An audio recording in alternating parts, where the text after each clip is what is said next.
992 kilometre দেখাচ্ছে, 13 ঘন্টা। দেখি কতটা ট্রেনে যেতে পারি বাইকে। হরে কৃষ্ণ এভরিওয়ান, সবাই কেমন আছো? আশা করি ভালো আছো। এই যে গাড়িটা দেখছো, এটা সকাল সকাল ধোয়া হয়েছে, একদম পরিষ্কার চকচকা। আজকে ওয়েদারটাও ভীষণ ভালো। আর এই ভালো ওয়েদারে গাড়িটারি ধুয়ে মুছে আমরা বেরিয়ে পড়েছি মায়াপুর থেকে তুফানগঞ্জের উদ্দেশ্যে। আর আমরা যাত্রা শুরু করেছি সকাল 7টা নাগাদ থেকে। আমাদের ইচ্ছে ছিল 4টার দিকে বেরোবো, যাই হোক হয়ে ওঠেনি। হঠাৎ করে আমাদের প্ল্যান যে গাড়ি নিয়ে আমরা আসব, অনেক দিন ধরেই প্ল্যান বা অনেক দিন ধরেই ইচ্ছে বলতে পারো, কিন্তু কখনো সাহস হয়নি।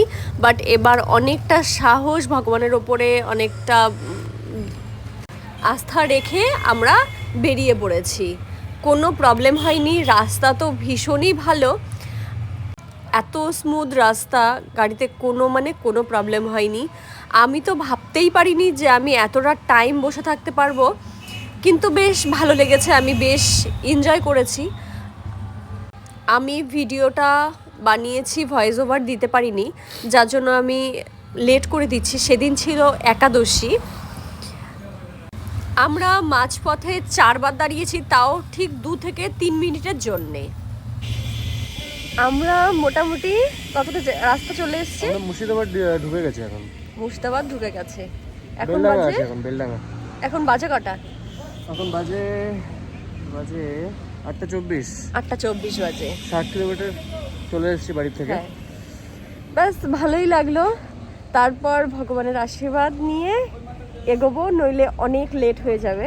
এখনো দেখাচ্ছে 11 ঘন্টা। আমার লাইফে ফার্স্ট টাইম, মানে আমি বলতেই পারবো না। কিছুটা তো ভয় আছে, কিছুটা আনন্দ আছে, তারপর ভগবান সব কিছুই। চলো টাটা।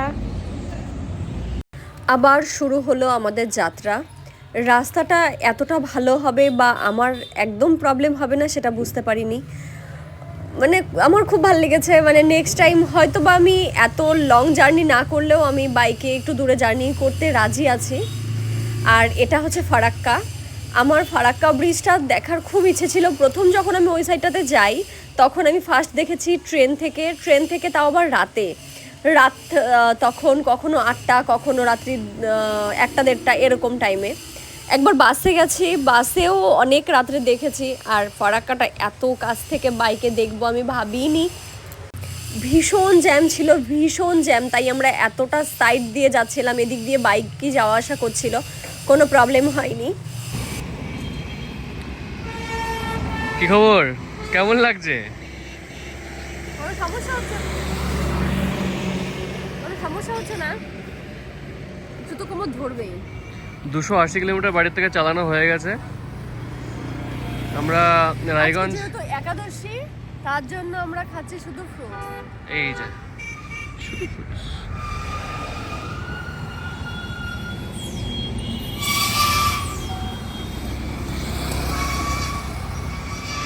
যেহেতু আমার ক্যামেরা সেট করার মতন কোনো পরিস্থিতি বা পজিশন ছিল না, আমি পুরোটা ফোনেই ক্যামেরাবন্দি করেছি যতটুকু পেরেছি।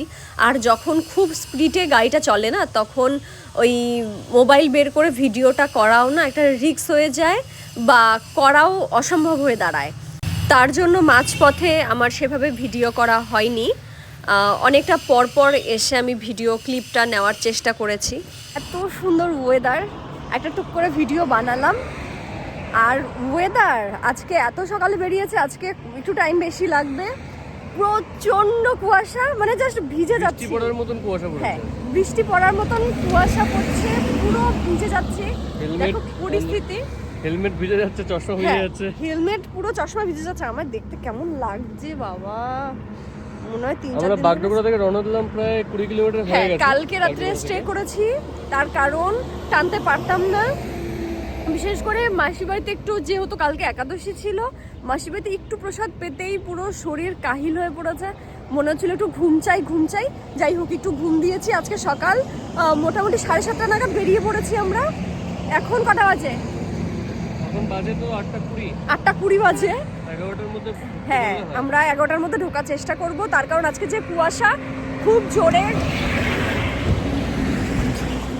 জোরে গাড়িও চালানো যাবে না। আর লেট করি না, চলো টাটা, দেখাবো রাস্তায়। আগের যে ভিডিও ক্লিপটা তোমরা দেখলে সেটা হচ্ছে নেক্সট দিন সকালে আমরা একদিন বাগডোগরায় স্টে করেছি, তার কারণ যেহেতু একাদশী ছিল। আমি হেলমেটের কাঁচ মুছছি, পুরো কাঁচ ভিজে গেছে। তিনবার মুছলেই নিয়ে, হ্যাঁ ভিতরে বাইরে পুরো ভিজে যাচ্ছে। এই আমারটা তো ভিজে যাচ্ছে না। তোমারটা ভিজছে না, তুমি তোমার পিছনে আছো যে আমার হেলমেটটা আটকে যাচ্ছে। আমার না হাতাটা পুরো ভেজা, এই তোমারও পুরো হাতটা ভিজে গেছে।